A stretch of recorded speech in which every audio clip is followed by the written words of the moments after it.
भाई प्रेपोजिशन को हम आगे बढ़ाएंगे। लास्ट क्लास में हम लोगों ने on, upon, over, above, on, in, into और इन, ऑन को देख लिया था। अब हम थोड़ा आगे बढ़ते हैं यहां से। नेक्स्ट हमारा प्रेपोजिशन रहेगा बेटा बाय और विथ। अगर आप बाय और विथ के मीनिंग पर जाते हैं ना, तो बाय का मीनिंग होता है के द्वारा और विथ का मीनिंग होता है से। तो इन दोनों के मीनिंग आते हैं से या के द्वारा। तो इसके पॉइंट्स को समझिएगा। पॉइंट नंबर फर्स्ट, जब कोई काम हम किसी व्यक्ति के द्वारा करवाएं, अपन एक्टिव पैसिव पढ़ते हैं, उसमें बाय समवन, बाय समबडी, है ना, तो बाय लगाते हैं। लेकिन जब वही काम किसी इंस्ट्रूमेंट से हम कराते हैं तो विथ लगाते हैं। जैसे मैंने अभी ये पेन से लिखा, तो ये पेन एक इंस्ट्रूमेंट है, तो मैं कहूंगी विथ पेन, विथ पेन। तो जब मैनकाइंड के द्वारा काम करवाया जाए तो बाय लगाइए, और जब मैनकाइंड के अलावा किसी और इंस्ट्रूमेंट ले लो, निर्जीव वस्तु ले लो, तो आपको क्या लगाना है, विथ। जैसे पेपर में एक क्वेश्चन आया है कि पत्थर से मेरे पैरों में चोट लगी, तो पत्थर से तो बाय स्टोन या विथ स्टोन, क्या होना चाहिए, विथ स्टोन। ये क्वेश्चन आ चुका है। तो इसके कुछ एग्जांपल्स देखते हैं, फिर हम आगे बढ़ते हैं। जैसे मान लो कहीं पर लिखा मिल जाए he cut a mango blank knife, ठीक। अच्छा, don't cut the tree blank axe, axe यानी कुल्हाड़ी। this tree has been cut blank the farmer, farmer बोले तो किसान। तो चलो बताओ जरा करेक्ट आंसर क्या होना चाहिए यहां पर। फर्स्ट में देखो, he cut a mango with knife, don't cut the tree with axe, और this tree has been cut by the farmer. तो जब कोई काम किसी इंस्ट्रूमेंट के द्वारा करवाओ तो आप विथ लगाइए, लेकिन जब मैनकाइंड की बात हो तो वाई लगाइए। इतनी बात आगे बढ़े। थोड़ा सा आगे बढ़ते हैं। जब हमको किसी से टाइम पूछना है तो हमने कहा व्हाट इज द टाइम। अब व्हाट इज द टाइम, तो सपोज किसी ने बोले 11 o'clock, तो बोले 11 o'clock नहीं, मैडम की क्लास तो 10 o'clock स्टार्ट होती है और अभी स्टार्ट हुई है, तो मतलब 10:15 या 10:20 हो रहा होगा। तो बोले भैया मेरी घड़ी में तो 11 ही बज रहा है। पता चल रहा उसकी घड़ी रात को 11 बजे की बंद है।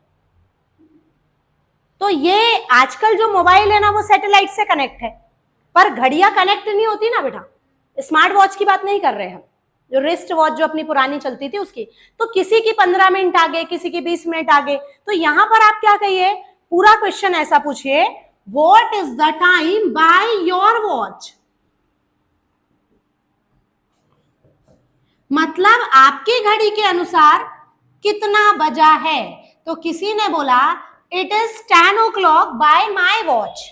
तो जब हमें घड़ी के अनुसार क्या करना है, समय पूछना या बताना है, तब हमें बाय लगाना है, ठीक है। अब जैसे बोले मैडम के अनुसार के लिए तो हमने अकॉर्डिंग टू सुना है, तो अकॉर्डिंग में टू लगा है बेटा। अकॉर्डिंग टू शब्द डिनोट करता है मैनकाइंड के लिए, और हम बोल रहे हैं घड़ी के अनुसार, ना कि किसी व्यक्ति के अनुसार। जब बात हो, जैसे अपन वो केमिस्ट्री वगैरह में डेफिनेशन पढ़ते हैं, अकॉर्डिंग टू फलाना फलाना, उनके अकॉर्डिंग उन्होंने क्या क्या कहा, तो उनके अकॉर्डिंग वो कोई पर्सन होते, तो आप टू लगाइए, अकॉर्डिंग टू। यहां पर आपको क्या लगाना है, बाय। बाय का सेकेंड यूज क्लियर हुआ। घड़ी के अनुसार समय पूछना या बताना हो। अब आंसर करना है तो इट इज से, क्योंकि मौसम, वेदर, टाइम को बताने वाला सब्जेक्ट इट होता है। अब इसके बाद एक यूज आपको और पहले से आता है, मीन्स ऑफ ट्रेवलिंग, यात्रा के साधन, और मीन्स ऑफ कम्युनिकेशन। जब कम्युनिकेशन की बात हो, जब कम्युनिकेशन की बात हो तब भी क्या लगता है, बाय। तो जैसे बाय ट्रेन बोला है आपने ऐसा, बाय बस, बाय कार और बाय टेलीफोन। अब बोले मैडम टेलीफोन, तो बेटा पुराने समय में मीन्स ऑफ कम्युनिकेशन यही हुआ करता था, ठीक है। तो यहां पर हम क्या लगाएंगे, बाय लगाएंगे। तो बाय और विथ के यूजेस समझ में आए, क्लियर इतनी बात। नेक्स्ट हमारा प्रीपोजिशन रहेगा बेटा बिटवीन और अमंग। बिटवीन और अमंग की अगर बात करें तो दोनों के मीनिंग होते हैं के बीच में। अब के बीच में तो कितनों के बीच में, जब बात आती है दो लोगों के बीच में, दो व्यक्ति, दो वस्तु, दो स्थान, तो क्या यूज करना है, बिटवीन। दो के लिए बिटवीन और दो से ज्यादा है तब अमंग, ठीक है। एग्जाम्पल देखो तो समझ में आए। एग्जाम्पल देखो जरा, distribute the sweets blank Ram and Shyam. कितने लोग यहाँ पे स्पष्ट दिख रहे हैं, दो लोगों के बीच में, तो हमको क्या बोलना है, बिटवीन। बहुत बढ़िया। अच्छा, और यहां पर देखिए आप, distribute the sweets blank boys. अब ये बॉयज जरूरी है क्या, दो ही है, दो से ज्यादा भी हो सकते हैं, तो अमंग। क्लियर हुई इतनी बात, ठीक है। पोजिशंस रहेंगे बेटा बी साइड और बी साइड्स, है ना। अब ध्यान से सुनिएगा, जो बी साइड होता है ना, बी साइड, इसका मीनिंग जो होता है, जब हम किसी को ऐसा बोलते हैं ना बाजू हो, तो बी यानी होना और साइड यानी बाजू में। तो जब बाजू में होने की बात करें तो आप कहिए के बाजू में, ठीक। और बी साइड्स की अगर बात करें तो बी साइड्स का मीनिंग होता है के अतिरिक्त या के अलावा, ठीक।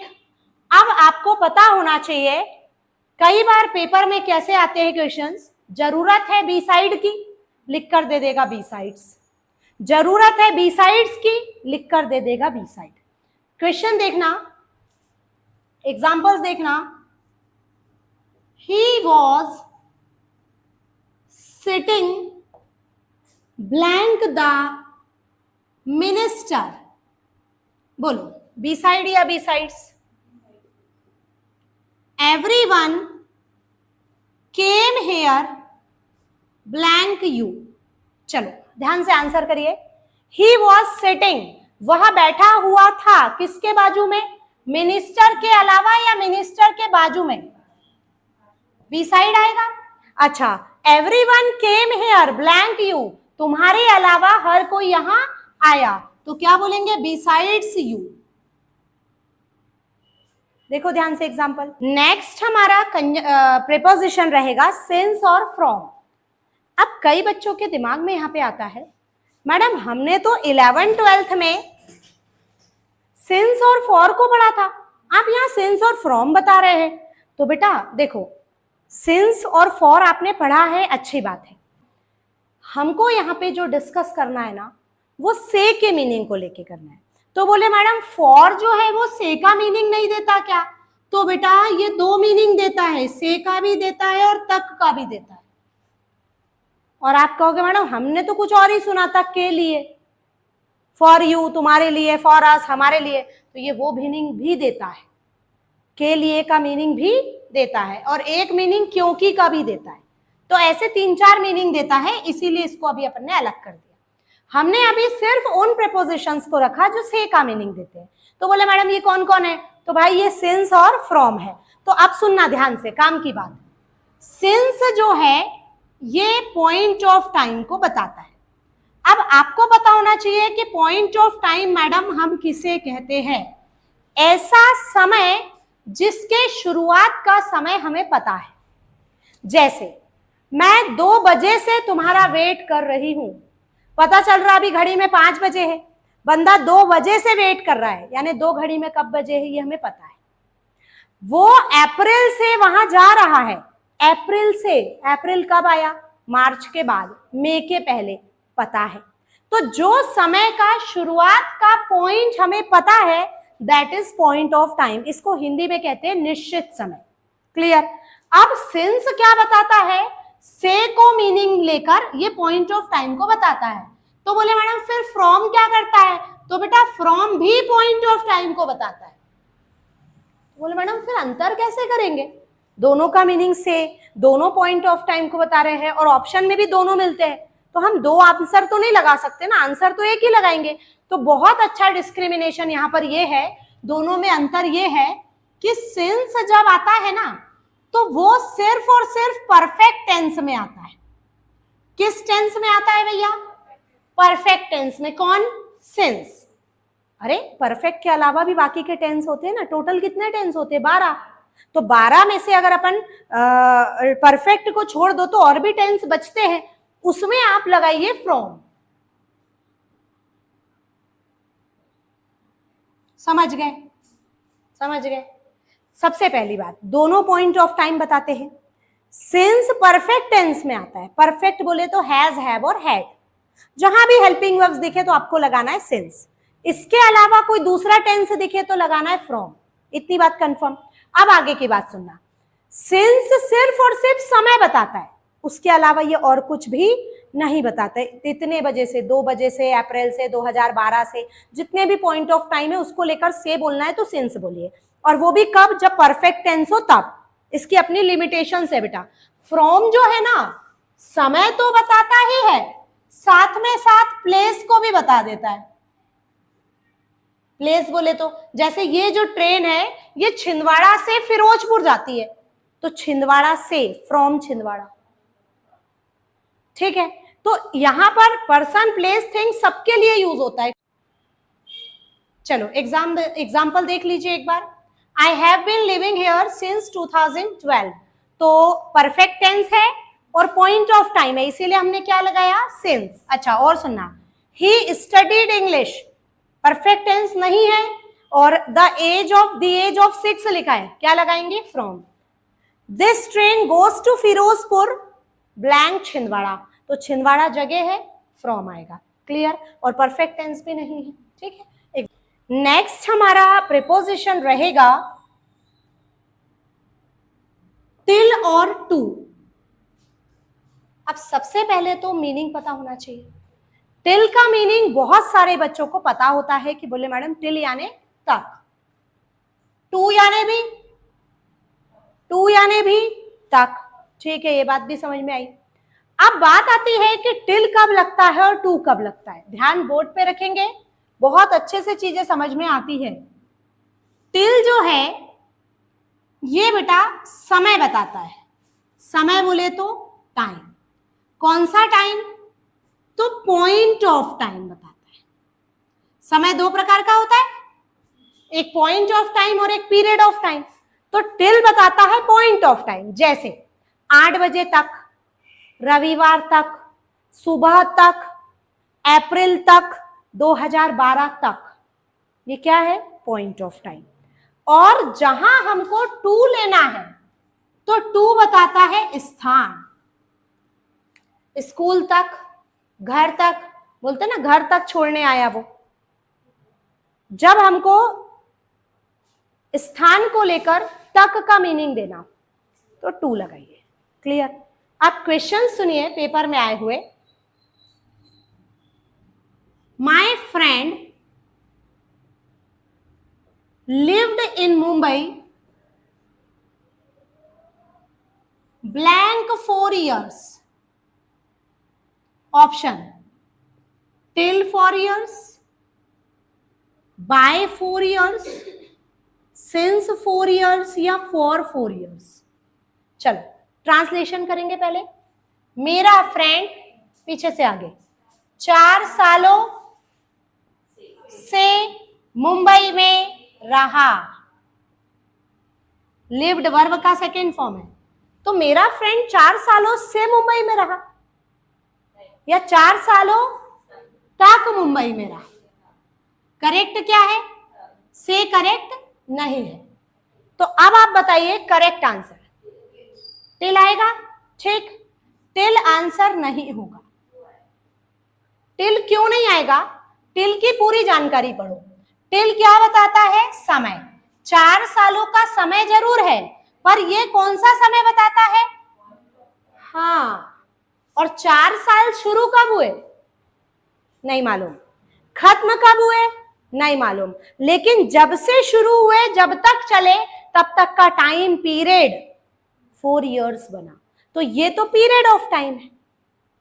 पीरियड ऑफ टाइम को कभी भी टिल नहीं बताता है। ये क्या बताता है? तक का मीनिंग देता है। और कौन सा समय बताता है? पॉइंट ऑफ टाइम, बोलो हाँ या ना। अगला बाय। अब अभी थोड़ी देर पहले हमने बाय पढ़ा, तो मैंने बाय का मीनिंग आपको बताया से या के द्वारा बताया। बाय जो है से या के द्वारा के अलावा के पहले तक का मीनिंग भी देता है बेटा, के पहले तक। आप बच्चों को ये बात समझ में नहीं आती, बोले मैडम तक में और के पहले तक में क्या अंतर है, तो समझना, मैं तुम्हारे पैसे सोमवार तक लौटाता हूं, last possible moment is Monday. मैं तुम्हारे पैसे सोमवार के पहले पहले तक ही लौटा दूंगा, संडे भी दे सकता है, सैटरडे भी दे सकता है। तो बाय मंडे और टिल मंडे दोनों में अंतर है, हाँ या ना। अच्छा, मतलब ये एकदम कंफर्म बताता है और ये पॉसिबिलिटीज बताता है, इसीलिए टेंस में ये लगता है, फ्यूचर टेंस में बाय। अच्छा, सिंस तो अभी थोड़ी देर पहले पढ़ा, से के मीनिंग के अलावा कोई दूसरा मीनिंग नहीं देता और पॉइंट ऑफ टाइम ही बताता है। तो ये तीन भाई लोग हैं जो क्या बताते हैं, हाँ, और ये इकलौता बंदा है जो क्या बताता है, पीरियड ऑफ टाइम। और किसके मीनिंग में, से के मीनिंग में भी और तक के मीनिंग में भी। तो फिलहाल हमको किसका मीनिंग देना है, तक का। तो करेक्ट आंसर फॉर। ऐसा नहीं होगा कि करेक्ट आंसर आपने वहां टिल लगा दिया, क्यों, तो बोले तक, एक ही चीज मत रखो, जानकारी पूरी रखो। टिल तक का मीनिंग देता है, सही बात है, मान रहे हैं, पर पॉइंट ऑफ टाइम हो तभी।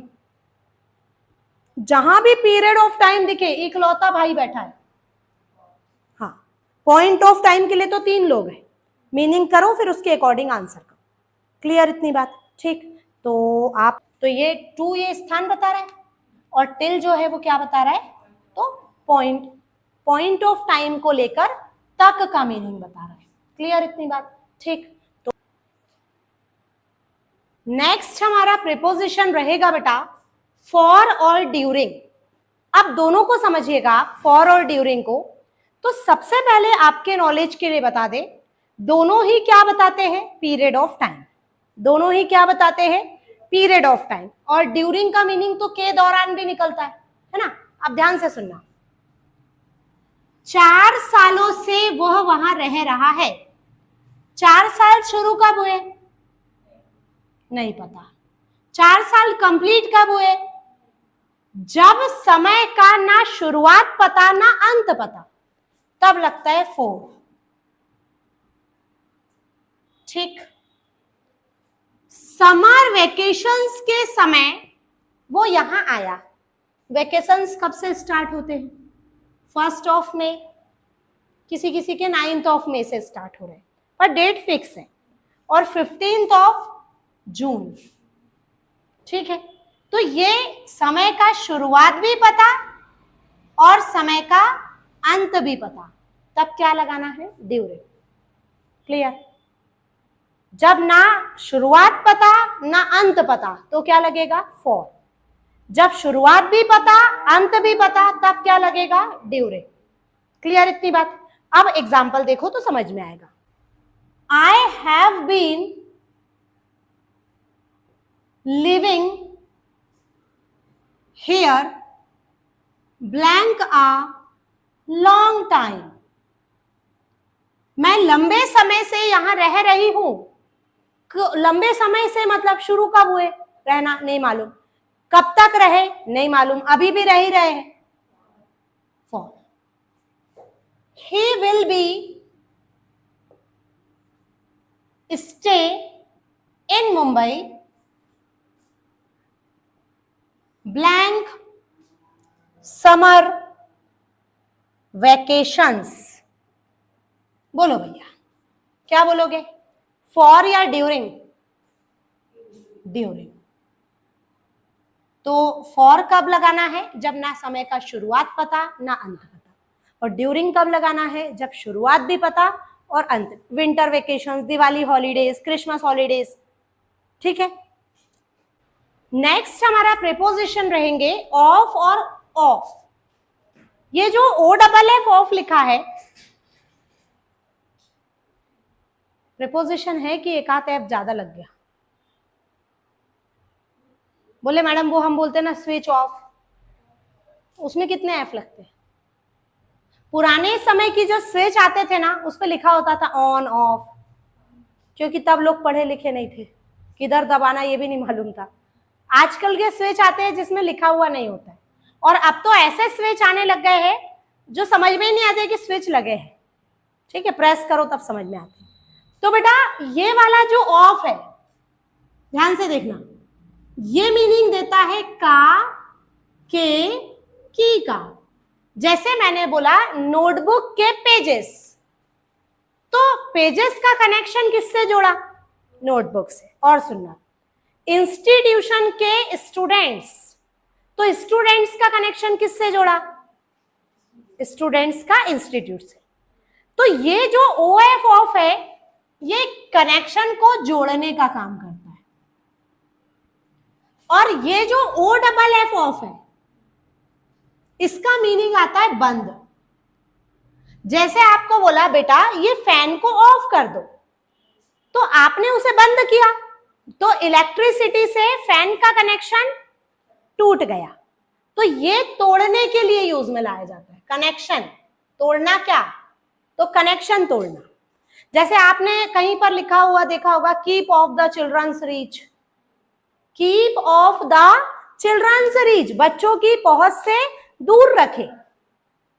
तो यहां पर ये जो ऑफ है, ये कनेक्शन को तोड़ता है। जैसे मैंने कहा कल ना आपकी क्लास ऑफ रहेगी, ये एग्जाम्पल था ना, तो क्लास ऑफ रहेगी तो आपका क्लास से कनेक्शन टूटेगा, जुड़ेगा नहीं। तो जब कनेक्शन को तोड़ना हो तो क्या यूज करिए? O double F off. अब इसमें एक फ्रेजल वर्ब बनती है पुट ऑफ, एक्चुअल में है डो ओ डबल एफ और पेपर में आता है ओ एफ, ऐसा आता है पुट ऑफ। तो आपको बोलना है पुट ऑफ नहीं होगा, पुट ऑफ होगा। समझ गए? ये नहीं होगा। अब इसका मीनिंग क्या होता है? तो पुट ऑफ का मीनिंग होता है टालना या स्थगित करना, पोस्टपोन, टू पोस्टपोन। मतलब पुट यानी रखना, ओ एफ ऑफ यानी कनेक्शन को तोड़ते हुए रखना। मतलब कोई चीज आपने आगे टाल दी तो उसका कनेक्शन आपसे टूट गया। क्लियर हुई इतनी बात? तो एग्जांपल्स देख लो, थोड़ा समझ में आएगा बेटा। जैसे कहीं पर लिखा मिल जाए pages of book students of this institution, it will be of tomorrow. He is off duty today. Of duty का मतलब छुट्टी पर है। छुट्टी पर है तो कनेक्शन जुड़ा या टूटा? बोलते ना भाई आज मैंने ना ऑफ लिया है, तो उसका मीनिंग वहां बंद नहीं निकलेगा, मैंने बंद लिया है तो ये क्या लिया तुमने, है ना, ऐसा नहीं होगा। तो मतलब उसने कनेक्शन को तोड़ लिया। क्लियर? और बाजू में लिख के छोड़ देना पुट ऑफ।